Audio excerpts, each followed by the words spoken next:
Welcome to Chapter 11, students. We're talking about substance use and addictive disorders in this chapter, and we're going to cover a variety of substances that cause disruption to behavior or mood for human beings.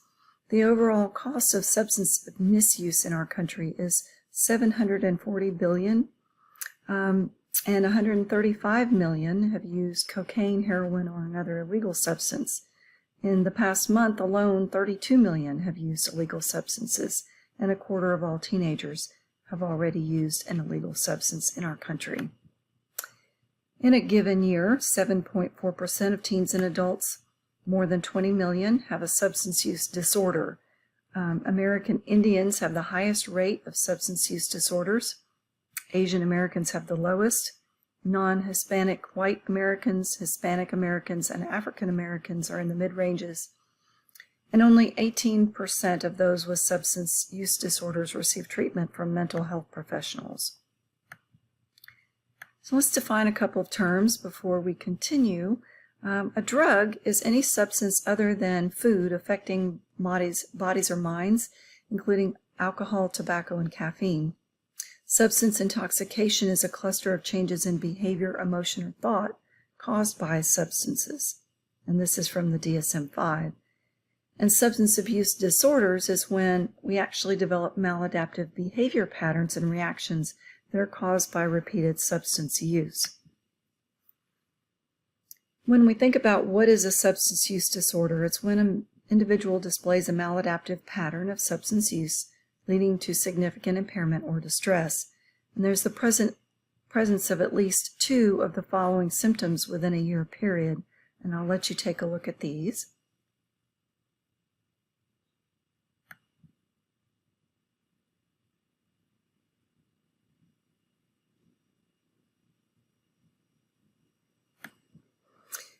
And you could see that tolerance and withdrawal are the last two symptoms, and they are some of the most problematic ones, because when we take a substance and we get dependent on it, oftentimes we need increasing doses of the substance to produce the desired effect. And then withdrawal occurs when we cut back or stop the drug, and these are unpleasant and sometimes dangerous symptoms that cause people to want to take the drug more. The first class of drugs that we're going to talk about is depressants, and these slow the activity of the central nervous system, reducing tension and inhibitions, interfering with judgment, motor activity, and concentration. And the most widely used ones are alcohol, sedative, hypnotic drugs, and opioids. So we'll talk first about alcohol. 2 billion people worldwide consume it. Half the U.S. residents consume it.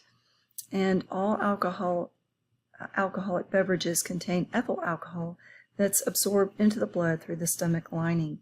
It takes effect in the bloodstream in the CNS, and it creates, when people get dependent on it, a clinical picture that involves regular consumption and reliance that affects cognition and social life and work behaviors. Individual patterns vary, but there is damage in various structures of the brain, with impairments in memory, speed of thinking, attention skills, and balance, and also the tolerance and the withdrawal that we've seen.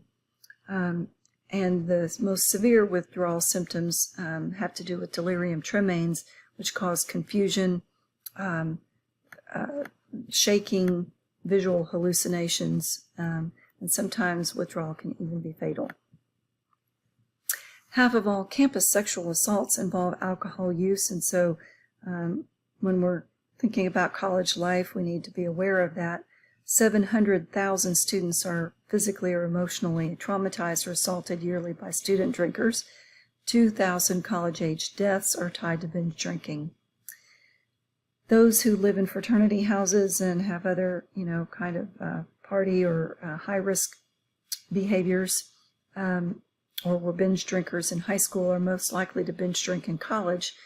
And although there are efforts to create substance-free dorms, efforts to change aren't fast enough in coming. The next type of depressant is the anxiolytic or sedative hypnotic drugs. They produce relaxation and drowsiness. Low doses calm people and high doses put them to sleep. Barbiturates used to be the drug of choice for this purpose, but now we rely on benzodiazepines primarily. They are safer and less likely to lead to some of the unwanted effects. Long-term use by the elderly, however, that can cause severe cognitive impairment, and even still, as many as 17% of the elderly population are prescribed benzodiazepines, including 40% in nursing homes. They do increase GABA activity for calming purposes, but in high doses they can cause intoxication and lead to a sedative hypnotic use disorder. Opioids are another class of depressants. They include natural ones and synthetic ones. They're known collectively as narcotics. By 1917, opioid-derived drugs were deemed addictive and illegal in the United States. Many are smoked, inhaled, snorted, injected, or swallowed. They cause CNS depression, and the drugs attach to endorphin-related brain receptors, which brings lots of very, very good feelings in the body. Opioids have different strengths, speeds of action, and tolerance levels. They are prescribed primarily for pain. 86 million over age 11 have taken them in the past year, 12% of those being illicit. And there's these three classes of medical opioids. Opioid use disorder develops quickly in many people. After just a few weeks of use, people can be dependent. Tolerance and withdrawal symptoms are seen. Early withdrawal symptoms become characterized by anxiety and restlessness. Later symptoms include twitches, aches, fever, vomiting, diarrhea, and weight loss. And increased doses are required to avoid this withdrawal. Stimulants are the next class of drugs that we're going to talk about. They increase the activity of the central nervous system. They increase blood pressure, heart rate, and alertness, and they produce rapid behavior and thinking. The most common stimulants are cocaine, amphetamines, and caffeine. And caffeine is not considered a drug that could be classified as addictive in the DSM, but we do see that people become addicted to drugs like Red Bull and other things that have high levels of caffeine. Cocaine is the most powerful known natural stimulant. It produces a euphoric rush of well-being followed by a letdown. It increases the supply of dopamine at key neurons throughout the brain, as well as norepinephrine and serotonin. It can be snorted, injected, or smoked, and it's been tried by 40 million people. The effects of high doses include intoxication, psychotic disorder, and a depression-like letdown. More powerful, cheaper forms have been available since 1984, where people freebase, where they set it on fire and they use crack. Stimulant use disorder is when the stimulant substance dominates the individual's life. It does lead to poor functioning in social relationships and at work. Tolerance and withdrawal reactions are tied to increased doses, and annual rates among people older than age 11 are seen. Disorders centered on cocaine are at 0.4%, and those on the amphetamines are 0.6%. Hallucinogens or psychedelic drugs are the next variety that we're going to talk about. They produce powerful changes primarily in sensory perception. There are natural ones like LSD, mescaline, psilocybin, and MDMA or ecstasy. LSD is one of the most powerful of these. It brings on hallucinogen intoxication. There's altered sensory perception where you hallucinate. The effects don't wear off for about 6 hours, and it produces these symptoms by binding to serotonin receptors. Hallucinogen use, about 10% of the population is estimated to have used hallucinogens at some point in life. Current users are around 0.2%. LSD with tolerance and withdrawal are rare, but the danger is in long-term effects of like self-injury, having bad hallucinations or flashbacks. Cannabis is another type of drug in this general class that's produced from varieties of hemp plants. Hashish and marijuana are two of the ones. The major active ingredient is THC, and its potency is influenced by environmental conditions. When it is smoked, it produces a mixture of hallucinogenic, depressant, and stimulant effects known as cannabis intoxication, and the effects last from 2 to 6 hours.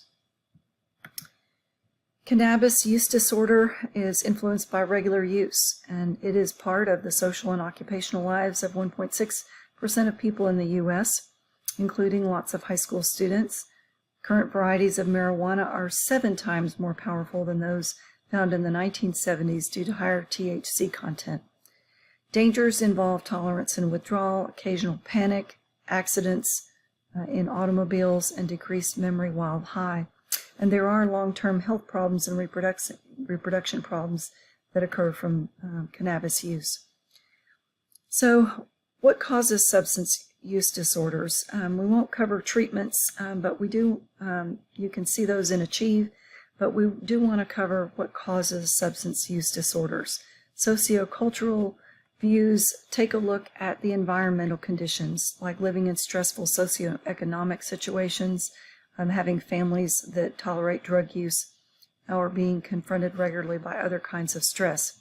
In the psychodynamic view, people who are most likely to develop these disorders have powerful early years of dependency needs and display a substance abuse personality.